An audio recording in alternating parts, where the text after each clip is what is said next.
ॐ हरिः ॐ श्री गुरुभ्यो नमः। हरिः ॐ ॐ शन्नो मित्रः शं वरुणः शन्नो भवत्वर्यमा शन्न इन्द्रो बृहस्पतिः शन्नो विष्णुरुक्रमः। नमो ब्रह्मणे नमस्ते वायो त्वमेव प्रत्यक्षं ब्रह्मासि त्वमेव प्रत्यक्षं ब्रह्म वदिष्यामि ऋतं वदिष्यामि सत्यं वदिष्यामि तन्मामवतु तद्वक्तारमवतु अवतु माम् अवतु वक्तारम्। ॐ शान्ति शान्ति शान्तिः। ॐ सहनाववतु सहनौ भुनक्तु सह वीर्यं करवावहै तेजस्विनावधीतमस्तु मा विद्विषावहै। ॐ शान्ति शान्ति शान्तिः। सदाशिवसमारम्भां शङ्कराचार्यमध्यमाम् अस्मदाचार्यपर्यन्तां वन्दे गुरुपरम्परां। श्रुतिस्मृतिपुराणानाम् आलयं करुणालयं नमामि भगवत्पादं शङ्करं लोकशङ्करं शङ्करं शङ्कराचार्यं केशवं बादरायणं सूत्रभाष्यकृतौ वन्दे भगवन्तौ पुनः पुनः। ईश्वरो गुरुरात्मेति मूर्तिभेदविभागिने व्योमवद्व्याप्तदेहाय दक्षिणामूर्तये नमः।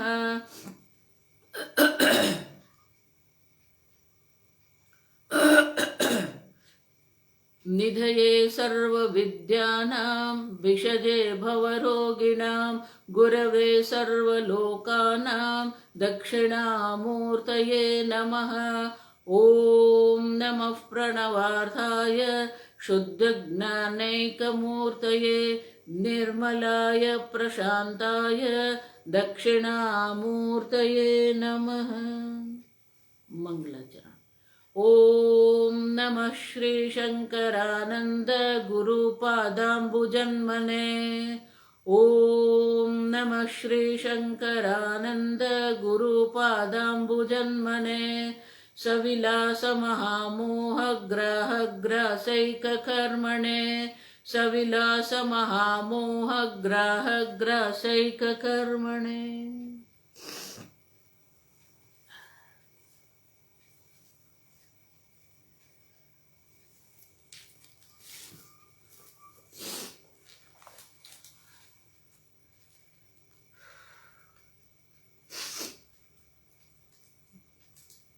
प्रकरण नंबर 5 महावाक्य विवेक प्रकरण श्लोक 1। येन क्षते शृणोतीदं येन क्षते शृणोतीदं जिघ्रति व्याकरोति च स्वाद्वस्वादु विजानाति तत्प्रज्ञानमुदीरितम्।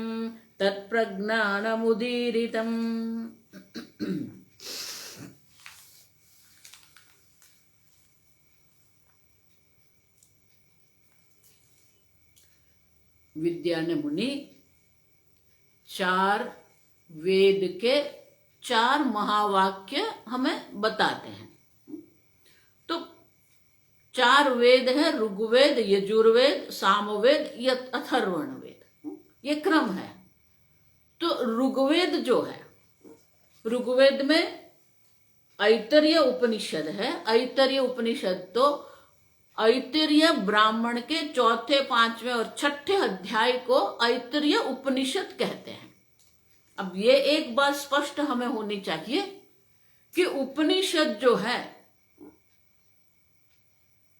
और कर्मकांड जो है, ऐतरेय ब्राह्मण जब हम कहते हैं तो ये 4, 5 और 6 अध्याय को हम अलग क्यों करते हैं?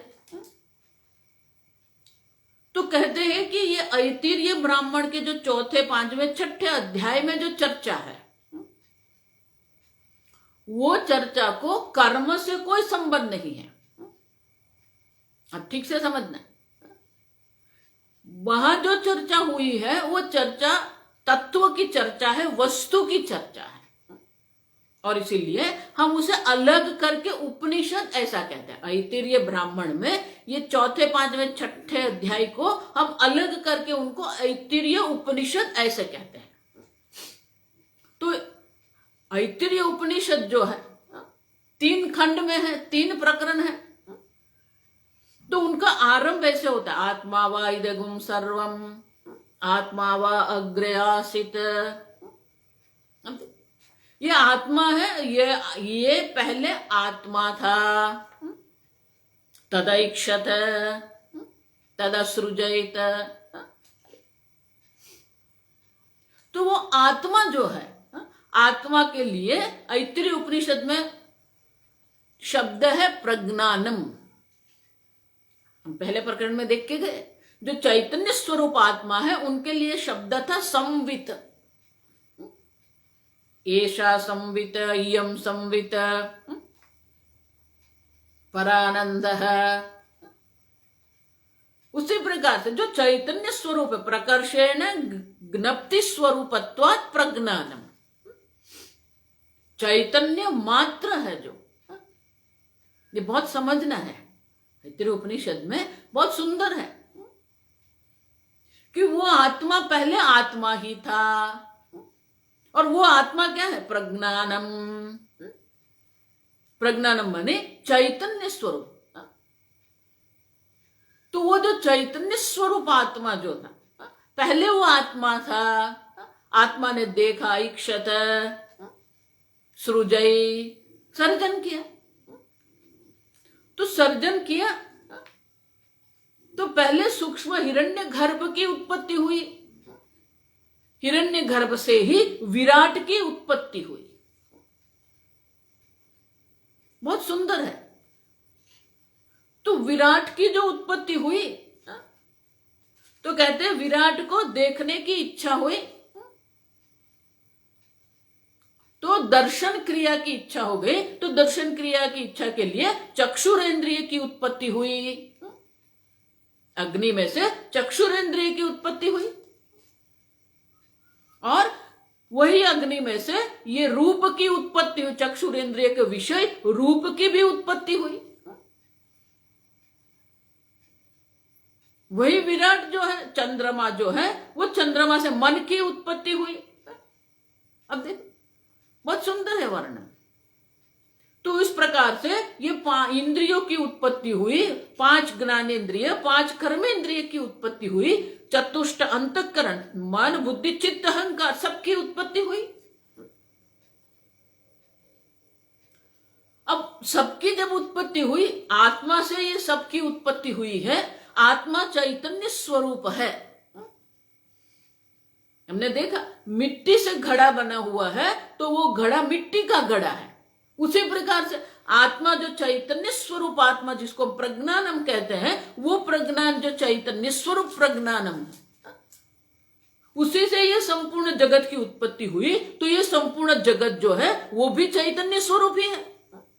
चक्षुरेंद्रिय भी चैतन्य स्वरूप है। दर्शन क्रिया जिसको कहते हैं, वो क्रिया भी चैतन्य स्वरूप है। और जो अग्नि से उत्पन्न हुआ रूप जो है, रूप विषय जो है, वो भी चैतन्य स्वरूप है। इस प्रकार से सबकी उत्पत्ति हुई। लेकिन ये जो चैतन्य स्वरूप आत्मा है, क्या उनको हम ये आत्मा चैतन्य है, ये चैतन्य स्वरूप आत्मा है, इस प्रकार से उनको हम देख सकते हैं क्या?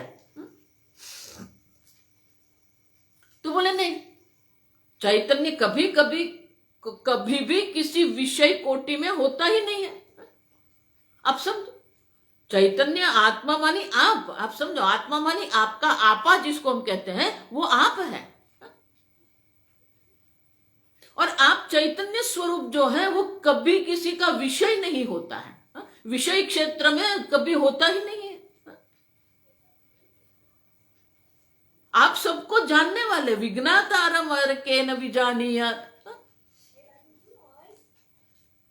कई लोग जब पहली बार ये बात सुनते हैं ना, तो अपने को शरीर मन देह मन बुद्धि मानने में हमें इतनी दृढ़ता हो गई है कि जब किसी को कहते हैं तू चैतन्य स्वरूप है, तो वो पूछेगा वो चैतन्य क्या है। अब देखो, कल मैंने इसीलिए कहा इतनी गहनता है महावाक्य, मानी ये गहन। आप चैतन्य स्वरूप है, और अगर आप किसी को कोई आके आपको कहेगा आप चैतन्य स्वरूप है, तो वो प्रश्न पूछेगा चैतन्य क्या है। अब देखो,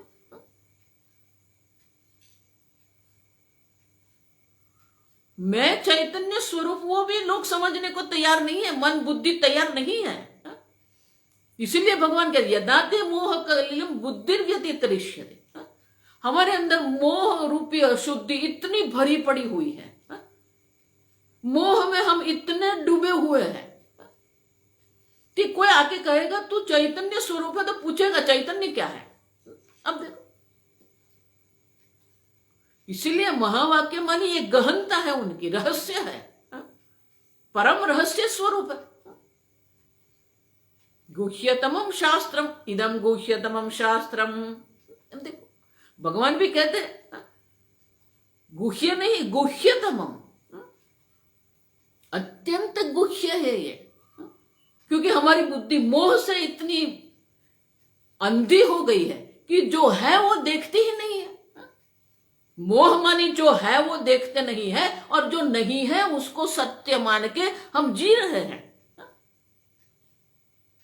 मोह कलिल, हमारी बुद्धि में मोह रूपी अशुद्धि पड़ी हुई है। गीता में भी शोक मोह निमग्नौ, अर्जुन का भी हाल क्या था, वही था। जहां मोह होता है वहां शोक अवश्य होने वाला है।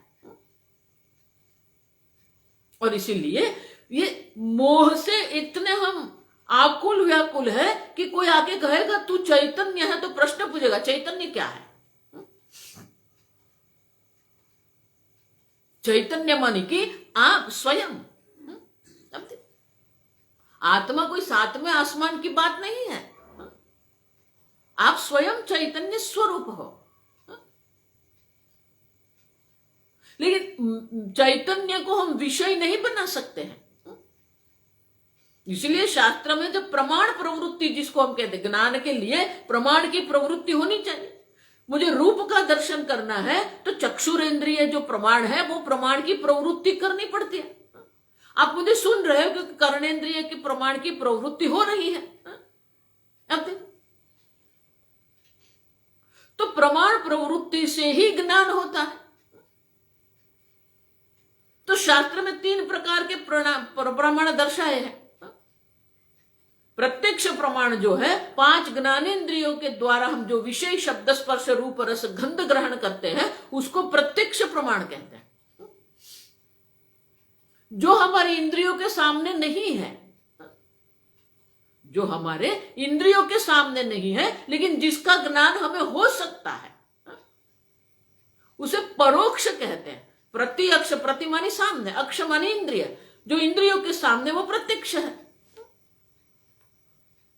लेकिन कई बार हम देखते हैं, देखो ये कुछ भी नई बात नहीं है, ये आपका ही अनुभव है। आपके हर रोज के ये जो आपके जो दैनिक अनुभव है, आपका दैनिक जो व्यवहार है उसी की बात शास्त्र करते हैं। परोक्ष प्रमाण कोई नया नहीं है आपके लिए, फक्त ये सिर्फ ये जो नाम है वो नए है। प्रमाण शब्द आपके लिए शायद नया होगा।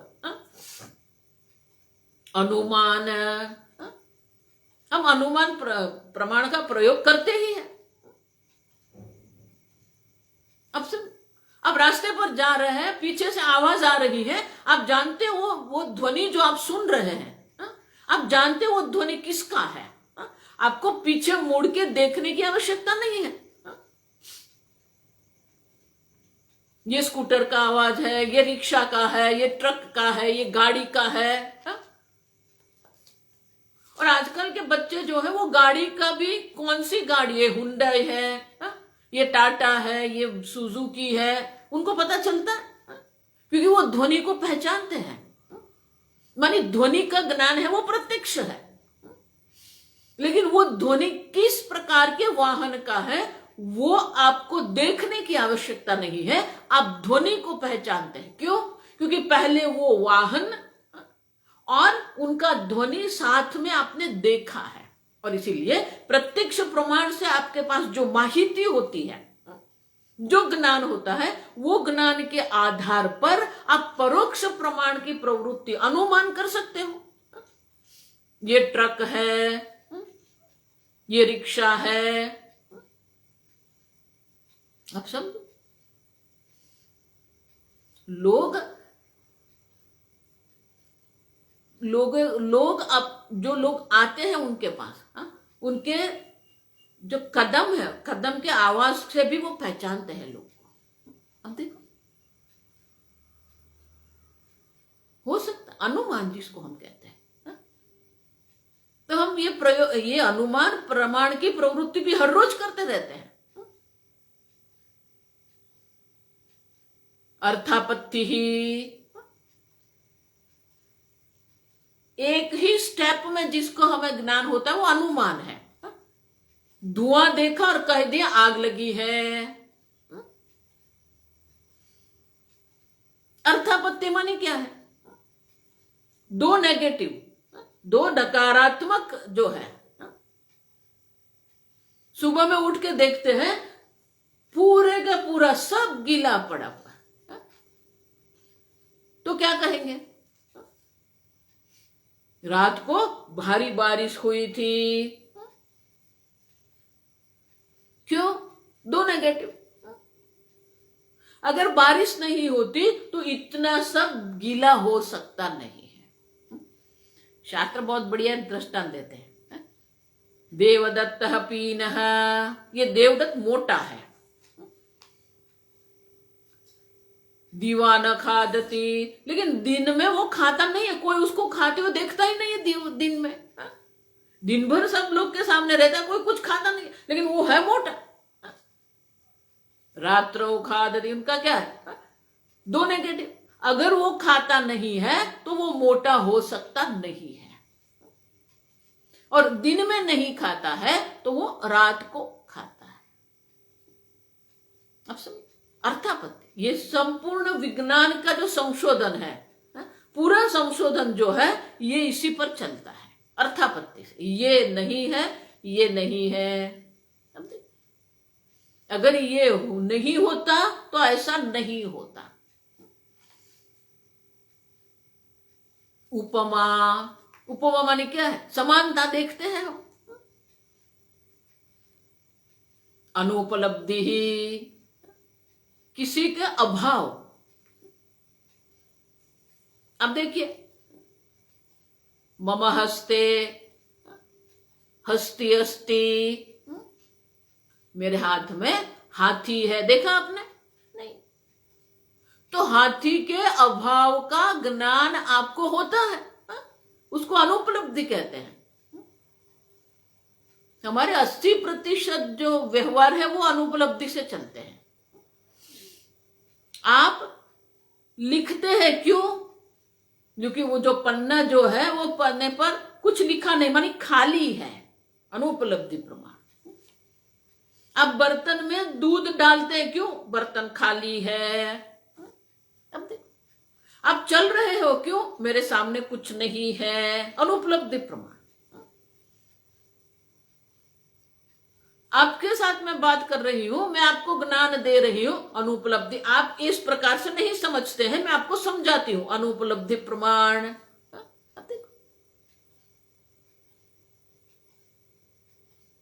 हमारा व्यवहार चलता है अनुपलब्धि प्रमाण से। तो एक प्रत्यक्ष प्रमाण है, फिर परोक्ष प्रमाण में 4 है, अनुमान, अर्थापत्ति, उपमा, अनुपलब्धि प्रमाण। ये 5 हो गए। प्रत्यक्ष प्रमाण, परोक्ष प्रमाण 2, परोक्ष प्रमाण में 4 प्रकार है। और शब्द प्रमाण,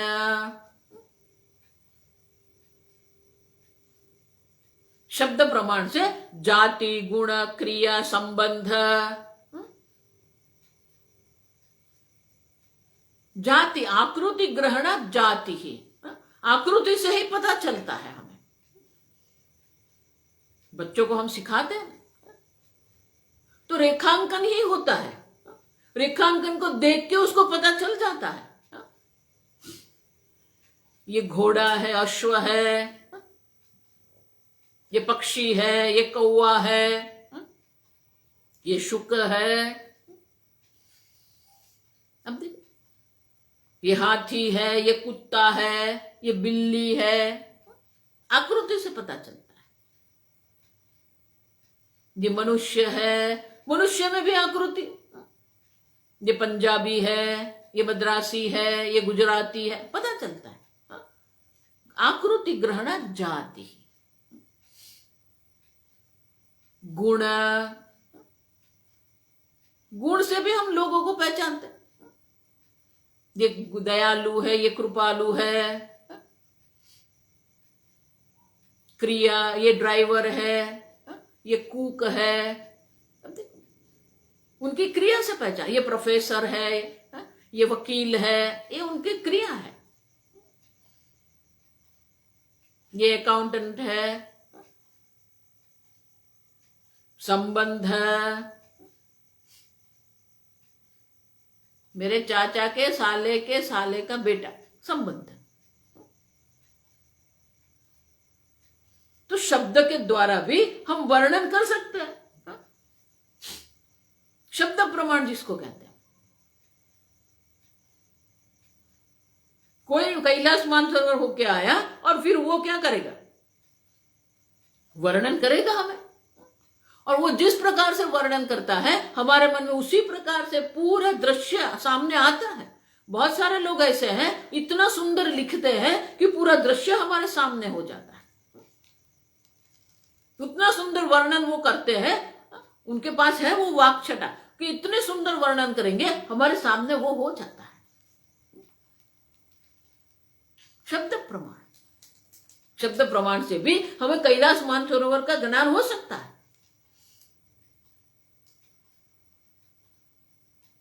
लेकिन शब्द प्रमाण की विशेषता है,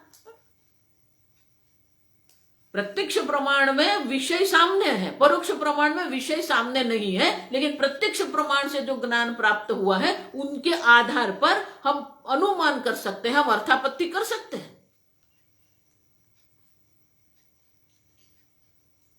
लेकिन प्रत्यक्ष प्रमाण जो है वो प्रत्यक्ष ज्ञान कराएगा, परोक्ष प्रमाण है वो परोक्ष ज्ञान कराएगा। लेकिन शब्द प्रमाण की विशेषता है, अगर विषय प्रत्यक्ष है तो आपको प्रत्यक्ष ज्ञान होगा, विषय परोक्ष है तो परोक्ष ज्ञान होगा आपको।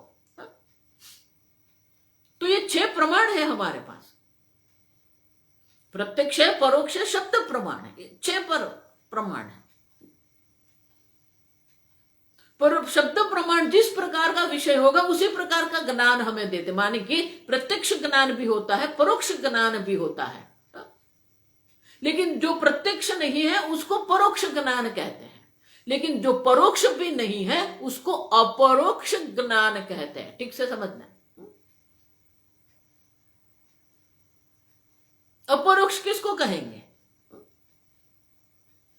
सीधे शब्दों में अगर आपको समझना है, देखो शास्त्र में तो बहुत बड़ी बड़ी व्याख्या होती है उनकी, लेकिन सीधे सरल शब्दों में अगर आपको समझना है तो जिसको जानने के लिए किसी भी प्रमाण की प्रवृत्ति की आवश्यकता नहीं है वो अपरोक्ष है।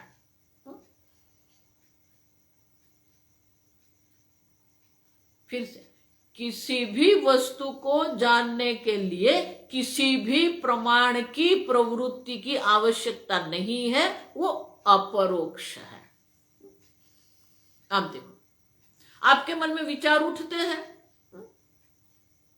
आपके मन में विचार आएंगे और वो विचार को आप जानते हैं। किस प्रमाण से आपने जाना? क्या प्रत्यक्ष प्रमाण से आपके विचार ने आपने जाना? नहीं। परोक्ष प्रमाण नहीं, शब्द प्रमाण नहीं, आपके मन के विचार को आप जानते हो। आपके मन में कौन कौन से प्रकार के विचार उठते हैं, सब विचार को आप जानते हैं। लेकिन कोई प्रमाण की वहां प्रवृत्ति नहीं है, न प्रत्यक्ष प्रमाण है, न परोक्ष प्रमाण है, न शब्द प्रमाण है।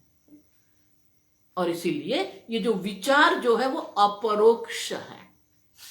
प्रमाण की प्रवृत्ति की आवश्यकता नहीं है। लेकिन वो विचार जो है, विचार स्वयं जो है वो जड़ है। क्यों? क्योंकि अनित्य है।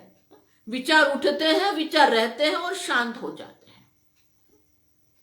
माने जो वृत्ति आपके मन में उठती है वो वृत्ति स्वयं कैसी है? वो वृत्ति स्वयं जड़ है। वो अपने आप को नहीं, जड़ मानी क्या है? देखो, ये सब समझना पड़ता है। जड़ मानी जो न अपने आप को जानता है न दूसरे को जानता है, उसको जड़ कहते हैं। चेतन ये है जो अपने को भी जानता है, दूसरे को भी जानता है।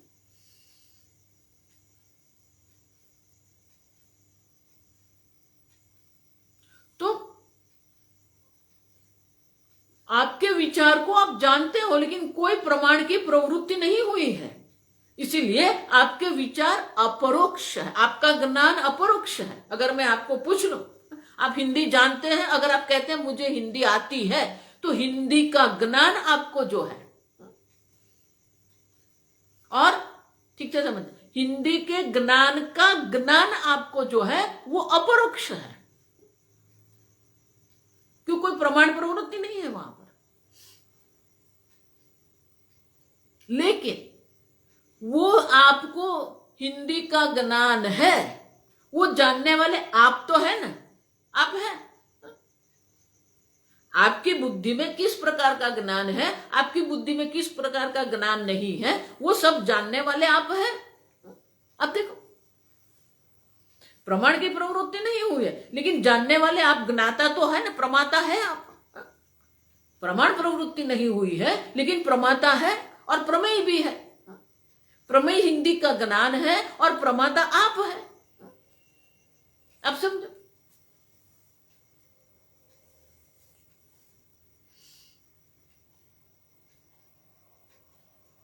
तो वो आप जो साक्षी चैतन्य है वो ये वृत्ति को जानता है, और इसीलिए आपके मन में जो वृत्तियां उठती है वो अपरोक्ष है, लेकिन साक्षी प्रत्यक्ष है। माने कि साक्षी के सामने है, माने साक्षी उसे प्रकाशित करता है, और इसीलिए वो साक्षी प्रत्यक्ष है। आपके मन की वृत्तियां जो है, आपके मन में जो विचार उठते हैं, आपकी बुद्धि में जो ज्ञान और अज्ञान है, अज्ञान के भी आप साक्षी है। आप समझ जाए, आपको रशियन भाषा नहीं आती है तो रशियन भाषा का अज्ञान आपकी बुद्धि में है, वो भी आप जानते हो। तो आप ज्ञान को भी जानते हो, आप अज्ञान के भी जानते हो। अब वो साक्षी चैतन्य। इसीलिए मन में जो भी वृत्ति है, जो भाव है आपके मन में, दया का भाव है, क्रोध का भाव है, इच्छा है, बहुत सारी चीजें आपके अंतःकरण में जो वृत्ति उत्पन्न होती है, शांत वृत्ति है, विक्षिप्त वृत्ति है, क्रोधाकार वृत्ति है, ज्ञान है, अज्ञान है, विवेक है, अविवेक है, वो सब साक्षी प्रत्यक्ष है। लेकिन आप जो साक्षी चैतन्य, जो साक्षी है, उनको जानने वाला कोई है नहीं। आप साक्षात अपरोक्ष आत्मा है। आप जो है वो साक्षात अपरोक्ष आत्मा है। आत्मा व इदम अग्र आसीत, ये आत्मा आप है। अपरोक्ष, साक्षात अपरोक्ष आत्मा है। वृत्ति को जानने के लिए साक्षी है, लेकिन साक्षी को जानने वाला कोई नहीं। इसीलिए बृहदारण्यकोपनिषद में भी प्रश्न उठा है, विज्ञातारम अरेकेन विजानीयात्। अब वो प्रमाता है, वो ज्ञाता है, जिसको आप किसके द्वारा जानेंगे, जिसको आपको जानने की आवश्यकता है ही नहीं। कोई प्रमाण की प्रवृत्ति की आवश्यकता, आप चैतन्य स्वरूप आत्मा है। अन्य को जानना पड़ता है, माने कि आपके द्वारा उनकी सिद्धि होती है, उसको परतः सिद्ध कहते हैं। लेकिन आत्मा स्वतः सिद्ध चैतन्य है। अन्य को जानने के लिए उनको प्रकाशित करना पड़ता है। शब्द को कर्णेंद्रिय के द्वारा प्रकाशित करना पड़ता है, रूप को चक्षुरेंद्रिय के द्वारा प्रकाशित करना पड़ता है। लेकिन आप है, आप कौन है? स्वप्रकाश स्वतः सिद्ध चैतन्य स्वरूप आत्मा आप है, उसको कहते हैं अपरोक्ष आत्मा। आप ठीक से समझो। तो तैत्तिरीय उपनिषद का आरंभ इसी से होता है, आत्मा वा इदगुम अग्रे आसीत। आप वो जो स्वतः सिद्ध स्वप्रकाश चैतन्य स्वरूप आत्मा है, लेकिन वो चैतन्य है, जानने की प्रमाण प्रवृत्ति की आवश्यकता नहीं है। आप चैतन्य स्वरूप, फिर भी मुझे आपको समझाना पड़ता है, आप समझो क्यों? इसी को मोह कहते हैं। आप साक्षात स्वतः सिद्ध स्वप्रकाश चैतन्य अपरोक्ष आत्मा है, फिर भी आप नहीं जानते। देखो इसी को कहते हैं आप चैतन्य स्वरूप आत्मा है, आप नहीं जानते। इसी को कहते हैं विरोधाभास। अगर मैं स्वतः सिद्ध चैतन्य हूं तो मुझे पता होना मैं चैतन्य स्वरूप नहीं, मैं देह हूं, मैं पिता हूं, मैं पुत्र हूं, मैं माता हूं, मैं गोरा हूं, मैं काला हूं, मैं युवान हूं, मैं वृद्ध, ये सब जानते हैं आप, लेकिन इसी को ही नहीं जानते हो। प्रज्ञानम। अब देखो वेदांत में आप आते हैं ना, तो वेदांत पहले सुनना प्रारंभ होता है, तब पहले आपको यह जानना पड़ता है किस किस प्रकार का अज्ञान आप में पड़ा हुआ है, किस किस प्रकार के मोह आपके अंदर पड़े हुए हैं जो आपको दुखी कर रहे हैं। बाह्य जगत आपको दुखी नहीं कर रहा है, बाह्य जगत तो ईश्वर सृष्टि है। आपके मोह, आपकी अहंता, आपके ममता आपको दुखी कर रही है। और इसीलिए ये जो साक्षात अपरोक्ष आत्मा जो है, तो ये अपरोक्ष आत्मा जो है वो अपरोक्ष साक्षी चैतन्य जो अपरोक्ष आत्मा है, उनकी विशेषता क्या है? तो पहले श्लोक में बताया है ये न ईक्षते शृणोति इदम्, जिसके कारण चक्षुरेंद्रिय दर्शन क्रिया करती है। ये न जिसके कारण, ये न माने जिसके कारण, जिसके कारण ईक्षते चक्षुरेंद्रिय जो है वो दर्शन क्रिया करती है। शृणोति कर्णेंद्रिय श्रवण कर रही है, जिघ्रति ग्रहणेंद्रिय जो है गंध ग्रहण करती है। ये तीन कहा, मानी और दो ले लेना है, 5 ज्ञानेंद्रिय है, जिसके कारण कर्णेंद्रिय श्रवण क्रिया कर सकती है, जिसके कारण त्वगेंद्रिय स्पर्श क्रिया कर सकती है। अब देखो स्पर्श का ग्रहण है आपको, जिसके कारण चक्षुरेंद्रिय रूप ग्रहण करती है, दर्शन क्रिया करती है, जिसके कारण स्वादेंद्रिय जो है, रसनेन्द्रिय जो है वो रस ग्रहण करते हैं, स्वाद ग्रहण करते हैं। ये खट्टा है, ये मीठा है, ये तीखा है, ये तुरा, अब ये नमकीन है, ये स्वाद ग्रहण करते हैं, जिसके कारण रसनेन्द्रिय स्वाद ग्रहण करती है। और अंत में जिसके कारण हमारी ग्रहणेन्द्रिय जो है वो गंध ग्रहण करती है। ये न ईक्षते शृणोति इदम् जिग्रति व्याकरोति च, जिसके कारण आप व्याकरोति, आप वर्णन कर रहे हैं, माने कि वाणी जो आपकी है, वागिंद्रिय जो है, वागिंद्रिय जो वर्णन कर रही है, वो वर्णन किसके कारण कर रही है? वदन क्रिया जो हो रही है वो वदन क्रिया जिसके कारण हो रही है। स्वादु अस्वादु विजानाति, ये स्वादिष्ट है, ये स्वादिष्ट नहीं है, रसनेन्द्रिय,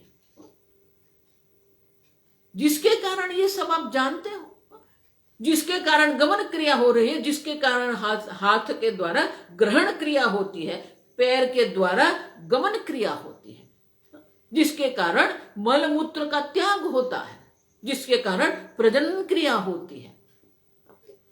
तो 5 ज्ञानेन्द्रिय जो ज्ञान ग्रहण, विषय ग्रहण करते हैं, 5 कर्मेंद्रियों के द्वारा जो कर्म होते हैं, ये ना आप समझो, जिसके कारण तत्प्रज्ञानम उदीरितम, उसको प्रज्ञानम कहते हैं।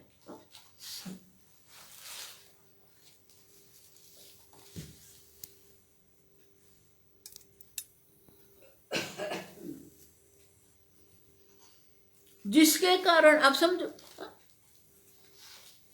चार्जिंग का प्रॉब्लम है। तो जिसके कारण ज्ञानेंद्रिय विषय ग्रहण करती है, जिसके कारण कर्मेंद्रिय कर्म कर रही है, उनको हम प्रज्ञानम उदीरितम, तो ऐत्रेय उपनिषद में उनको प्रज्ञान ऐसे कहते हैं, उदीरितम कहते हैं।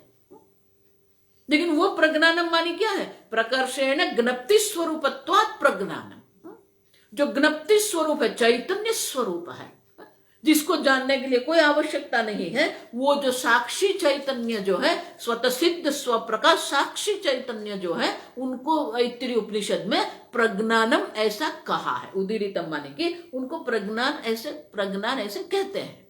अब देखो, लेकिन आप चैतन्य स्वरूप है, आप चैतन्य स्वरूप है ऐसा कहते हैं, लेकिन आप अपने को जो चैतन्य स्वरूप समझते हो, वो जो चैतन्य स्वरूप है,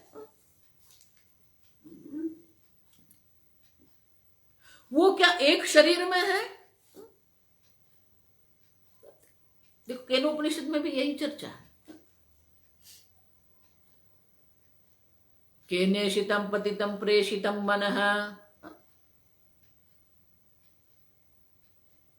किसके द्वारा मन ये विषय ग्रहण करता है, किसके कारण ये आंख दर्शन क्रिया करती है। वहां उल्टा, ये जिस यहां कहा वैसे ही कहा वहां, लेकिन थोड़ा उल्टा भी कहा। चक्षुषा न गृह्यते ये न चक्षुगुंसी,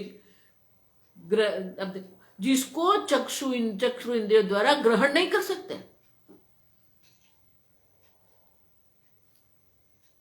ये न चक्षुगुंसी पश्यति, जिसके कारण ये चक्षुरेंद्रिय दर्शन क्रिया करे, पश्यति देखती है, यत् श्रोत्रेण न शृणोति, जिसको हम श्रोत्रेंद्रिय द्वारा सुनते नहीं है, ये न श्रोत्रगुम शृणोति, जिसके कारण श्रवण क्रिया करते, जिसके कारण कर्णेंद्रिय श्रवण करती है, तदेव ब्रह्मत्वं विद्धि, वो ब्रह्म है। न इदम तया जो ग्रहण करते, वो चैतन्य नहीं है, वो ब्रह्म नहीं है। तो ऐत्रेय उपनिषद में उनको प्रज्ञानम ऐसा कहा। अब समझ, सर्वाणि एतानि प्रज्ञानस्य नामधेयानि। फिर आगे कहते हैं कि ये जो भी उत्पन्न हुआ, आगे मैंने कहा ना कि संपूर्ण जगत आत्मा से उत्पन्न हुआ है, और आत्मा है वो प्रज्ञान स्वरूप है, चैतन्य स्वरूप है। तो एतानि नामधेयानि प्रज्ञानमेव। अब कुम्हार के यहां जाएंगे, अनेक प्रकार के बर्तन वहां पड़े हुए हैं, तो क्या कहेंगे? सकलम इदम सर्वम मृदेव। ये जितने भी बर्तन हैं वो सब मिट्टी मात्र है। आप सुवर्णकार के यहां जाएंगे, ज्वेलरी शॉप में जाएंगे, तो वहां जो कुछ है वो क्या है? जितने भी आभूषण है, जितने भी अलंकार है, सब सुवर्ण मात्र है, क्योंकि वो सुवर्ण से उत्पन्न हुए। उसी प्रकार से आत्मा वा इदगुमासित तदैक्षत तत्सृजई, वो आत्मा ने देखा, आत्मा ने सर्जन किया, तो अपने आप से ही वो सर्जन किया है, स्वयं अकुरुत। और इसीलिए सर्वाणि एतानि प्रज्ञानस्य नामधेयानि। अगर आप घड़ा ऐसा कहते हैं तो वो घड़ा रूप और घड़ा नाम जो है मिट्टी का है। अब कंगन कहेंगे तो वो कंगन जो है वो नाम और रूप किसका है? सुवर्ण का है। अब हार कहते हैं, कंठाभरण कहते हैं, तो वो कंठाभरण जो है नाम और रूप जो है वो सुवर्ण का है। अब कुंडल कहते हैं तो कुंडल नाम और रूप है वो सुवर्ण का है। उसी प्रकार से ये आत्मा जो प्रज्ञान स्वरूप आत्मा, चैतन्य स्वरूप आत्मा है, उसी से ये संपूर्ण जगत की उत्पत्ति हुई है। तो एतानि सर्वाणि नामधेयानि, ये जितने भी नाम और रूप है वो सब क्या है? प्रज्ञानमेव। तो ये चैतन्य मात्र है। चैतन्य मात्र नहीं है। आप समझो ठीक से, एक देह में बैठ के आप चैतन्य नहीं है। उपनिषद कहते हैं यहां जो कुछ है वो चैतन्य मात्र है। देखो बहुत सुंदर है, आप समझना। अगर आपको समझ में आए ना तो बहुत आनंद ही आनंद है। क्यों? फिर जड़ चेतन है ही नहीं, सब चैतन्य मात्र। मोबाइल भी चैतन्य ही है, मिट्टी भी चैतन्य है, आकाश भी चैतन्य, जल भी चैतन्य है। कल मैंने कहा ना, पवन तू पानी तू भूमि तू भूधरा। पवन भी वही चैतन्य है, जल भी वही चैतन्य है, आकाश भी वही चैतन्य है। एतानि सर्वाणि नाम नामधेयानि। जितने भी नाम और रूप है वो चैतन्य के ही नाम और रूप है।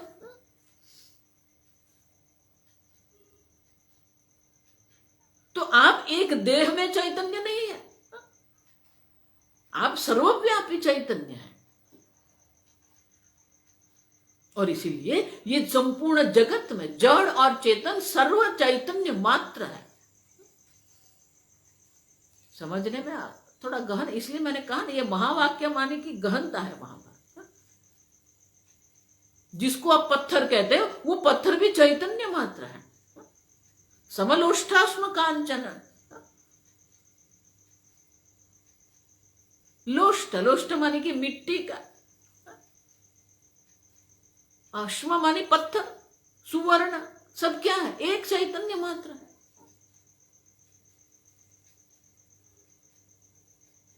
अब ठीक से समझो, माने कि ये जगत में जो कुछ भी है वो चैतन्य मात्र है, कुछ है ही नहीं। आत्मा वा इदगुम, आत्मा ही था पहले, अभी भी क्या है? आत्मा ही है। इदम सर्वम आत्मा आसित, ये सब पहले चैतन्य स्वरूप आत्मा था, अब भी क्या है? चैतन्य। ये घड़ा पहले मिट्टी था तो अभी भी क्या है? मिट्टी ही है। और इसीलिए ये प्रज्ञानम जिसको हम कहते हैं, वो प्रज्ञानम जो है वो एक नाम रूप नहीं है, एक देह में नहीं है। आपने अपने को एक देह में चैतन्य स्वरूप मान के रखा है, आपने अपने आप को देशतः अल्प मान के रखा है। आप अल्प नहीं है, आप सर्वव्यापी है। देखो भगवान भी यही कहते हैं। देखो मैं एक भगवत गीता का ही अवतरण करती रहती हूँ, क्योंकि वहां सब कहा है भगवान ने। दूसरे अध्याय में सब भगवान ने कह दिया है। अविनाशी तो तद्विधि, आत्मा कैसे अविनाशी है, कोई उनका नाश नहीं कर सकता है, क्योंकि दूसरा है ही नहीं। आप समझो, अविनाशी तो तद्विधि येन सर्वमिदं ततम व्याप्तम, ततम मानी व्याप्तम। ये संस्कृत जो है ना, अंग्रेजी और संस्कृत जो है ना, पैसिव, कर्मणि प्रयोग बहुत होते हैं उनमें। मया ततमिदं सर्वम जगद अव्यक्त मूर्तिना, ये कर्मणि प्रयोग कहते हैं, पैसिव वॉइस कहते हैं। आत्मा जो है वो क्या है? अविनाशी। इतना ही नहीं, जिसके द्वारा संपूर्ण जगत व्याप्त है, माने कि आत्मा सर्वव्यापी है, एक देह में नहीं है। आप सर्वव्यापी चैतन्य स्वरूप आत्मा, अपरोक्ष चैतन्य आत्मा आप है। उपलब्ध यहां होता है, आपकी बुद्धि में वो चैतन्य उपलब्ध हो रहा है, इसीलिए ये शरीर चैतन है, क्योंकि यहां सूक्ष्म शरीर है। वो चैतन्य को प्रतिबिंबित करने वाला, ये चैतन्य को प्रतिबिंबित करने वाला ये सूक्ष्म शरीर है, इसीलिए उसको लिंग भी कहते हैं। तो जहां लिंग शरीर है वहां चेतनता दिखती है हमें, जहां लिंग शरीर नहीं है वहां हमें जड़ता दिखती है। तो जड़ और चेतन का जो भेद है वो चैतन्य का भाव और अभाव नहीं है, वो सूक्ष्म शरीर का भाव और अभाव है। ये स्थूल शरीर ऐसे बना हुआ है जहां सूक्ष्म शरीर रह सकता है। भोग आयतनम, कुत्ता जिसको हम कहते हैं, वो कुत्ता एक शरीर है जिसमें सूक्ष्म शरीर है, इसलिए वो चेतन है।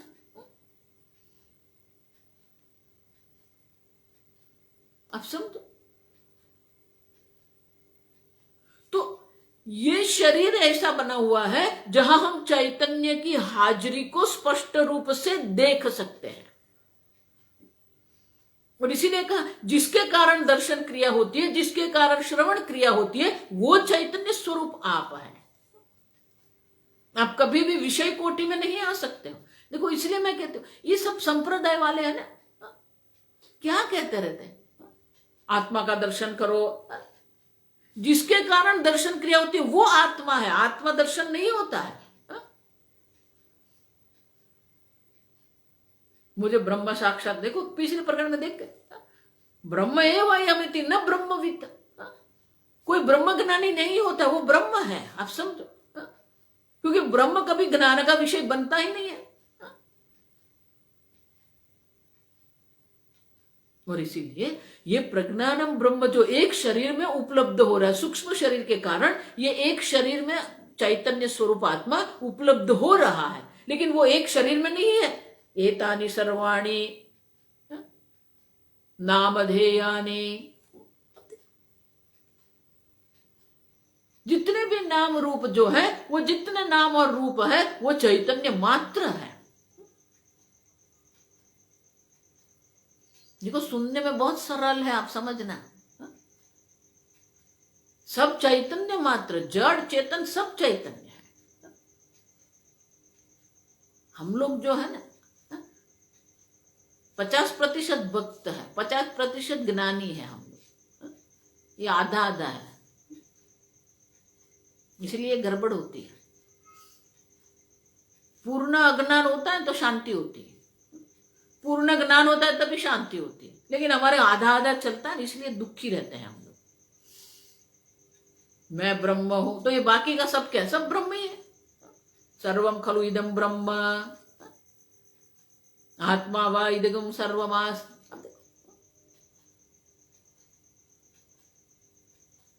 विनाशी तो तद्विद्धि येन सर्वमिदं, जो ये जगत में व्याप्त है, आप सर्वव्यापी चैतन्य है, एक देह में नहीं है।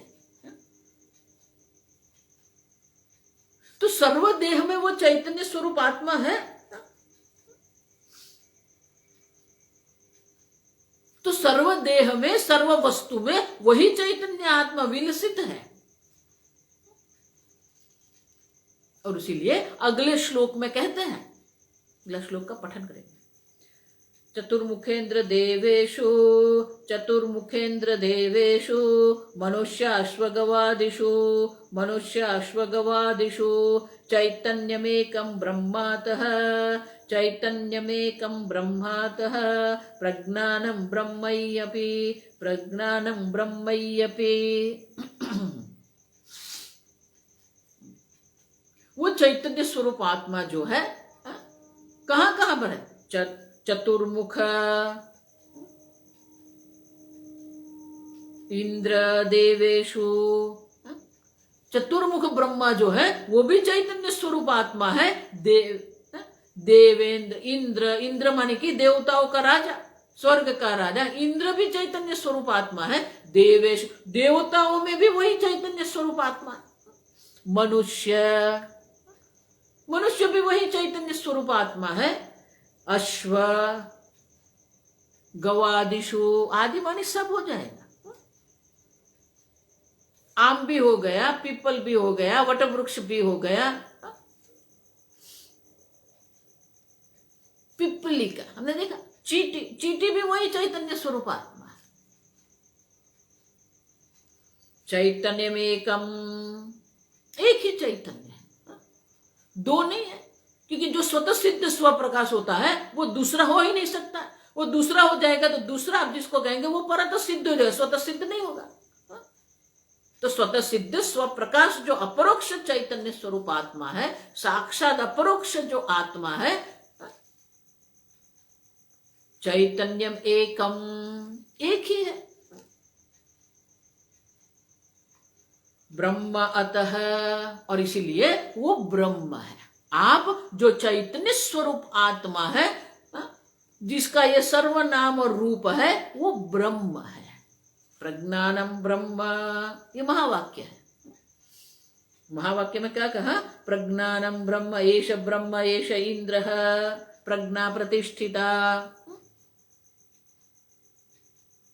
एषः ब्रह्मा, ये चैतन्य स्वरूप आत्मा ही ब्रह्मा है, ये चैतन्य स्वरूप आत्मा ही इंद्र है। आप समझो, ये जो श्लोक में कहा ना अधिकरण है, चतुर्मुख इंद्र देवेशु, चतुर्मुख ब्रह्मा में, इंद्र में, देवताओं में। ये मैं गड़बड़ करने वाला है, क्यों? घड़े में पानी है, उसी प्रकार क्या चतुर्मुख में चैतन्य है? नहीं, एषः ब्रह्म एषः इंद्र। देखो मंत्र वो है, वो चैतन्य स्वरूप आत्मा जो है वही ब्रह्म है, वही ब्रह्मा जी है, वही इंद्र है। चतुर्मुख ब्रह्मा भी वही है, इंद्र भी वही है, देवता भी वही है, मनुष्य भी है, गव हस्त सब वही है। इत्येष अंतर इत्थं पदार्थम अभिधाय अतः ब्रह्म एव सर्वत्र अवस्थितम प्रज्ञानम ब्रह्मा। वो जो प्रज्ञानम जो है, जो चैतन्य स्वरूप जो प्रज्ञानम आत्मा है वही ब्रह्म है। ब्रह्म मानी जो सर्वत्र है, अनंत है। एक शरीर में प्रज्ञानम नहीं है, प्रज्ञानम ब्रह्म, जीव और ईश्वर का ऐक्य जो है। कल देखा हमने ब्रह्म आत्मा ऐक्य जो है, जो वाक्य ऐक्य का दर्शन कराते हैं वो वाक्यों को हम महावाक्य कहते हैं। उसी प्रकार से ऐत्तरीय उपनिषद में प्रज्ञानम ब्रह्म, पहले प्रज्ञानम क्या है वो दर्शाया, और फिर कहते हैं वही प्रज्ञानम जो है वो आत्मा जो है वो ब्रह्म है। प्रज्ञानम ब्रह्म, ब्रह्म माने जो सर्वत्र है, अनंत है। ब्रह्म माने देशतः वस्तुतः, देशतः कालतः वस्तुतः अपरिच्छिन्न। न देश की मर्यादा है, न काल की मर्यादा है, न वस्तु की मर्यादा है।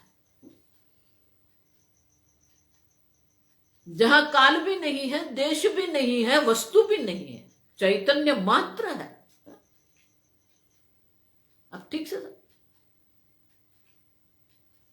घड़े में मिट्टी नहीं है, मिट्टी में भी घड़ा नहीं है। आप देखो, घड़े में मिट्टी नहीं है, मिट्टी में घड़ा नहीं है, लेकिन घड़ा मिट्टी है। उसको बाद सामान्य अधिकरण कहते हैं। बाद सामान्य अधिकरण माने कि घड़ा मिट्टी है जब हम कहते हैं तो वो मिट्टी सत्य हो जाएगी और घड़ा जो है वो मिथ्या हो जाएगा, उसका बाद हो जाएगा। ये कुंडल सुवर्ण है तो कुंडल बाधित हो गया, जो रहता है वो सुवर्ण मात्र है। उसी प्रकार से एतानि सर्वाणि नामधेयानि प्रज्ञानमेव, ये संपूर्ण जगत चैतन्य मात्र है, और वो जो चैतन्य है वो सर्वव्यापी है, ब्रह्म है, वो प्रज्ञानम ब्रह्म। आप ब्रह्म स्वरूप है। ब्रह्म स्वरूप माने कि आप अनंत है, अल्प नहीं है। देशतः मर्यादित कहते हैं, उसको ही मृत्यु कहते हैं। अरे कालतः मर्यादा जिसको हम कहते हैं उसी को हम मृत्यु कहते हैं। देशतः मर्यादा माने कि एक देह में चैतन्य है ऐसा मानना, एक नाम रूप में हमें चैतन्य दिखता है, वो देशतः अल्पता है, वस्तुतः अल्पता। एक वस्तु चैतन्य दूसरी नहीं, ऐसा नहीं है। सर्व देश में, सर्व काल में, सर्व वस्तु एक चैतन्य स्वरूप है। चैतन्यम एकम ब्रह्म प्रज्ञानम ब्रह्ममयी अपि, अतः मयि स्थितम प्रज्ञानम ब्रह्म एव। मयि मानी मैं जो चैतन्य स्वरूप प्रज्ञानम हूं वही ब्रह्म है, ये ज्ञान होना चाहिए। मयि मानी मैं जो चैतन्य स्वरूप जो प्रज्ञान है वही ब्रह्म है। और इस प्रकार से ऋग्वेद में ऐत्तरीय उपनिषद में ये दर्शाया कि आप जो प्रज्ञान स्वरूप चैतन्य स्वरूप आत्मा है वही ब्रह्म है, सर्वव्यापी है। आप एक देश में, एक काल में नहीं, सर्व काल में, सर्व देश में, सर्व वस्तु में सर्वव्यापी चैतन्य स्वरूप आत्मा आप है। और इसीलिए कहते हैं प्रज्ञानम माने कि जो चैतन्य स्वरूप आत्मा है, जो अपरोक्ष साक्षात अपरोक्ष स्वतः सिद्ध स्वप्रकाश चैतन्य स्वरूप प्रज्ञान जो आत्मा है वही ब्रह्म है। माने कि आप स्वयं पूर्ण आत्मा है, कोई अल्पता आप में है ही नहीं। You are whole, Swami ji का पुस्तक है। आप पूर्ण है, कोई किसी भी प्रकार की मर्यादा नहीं, अंत नहीं है।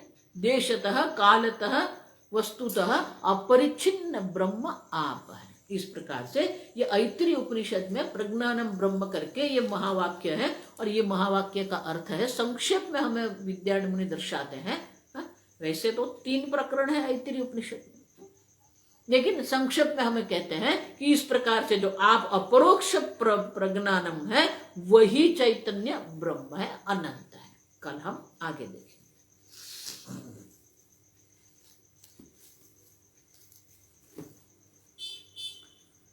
ओम स्वस्ति प्रजाभ्यः परिपालयन्तां न्यायेन मार्गेण महिं महिषाः।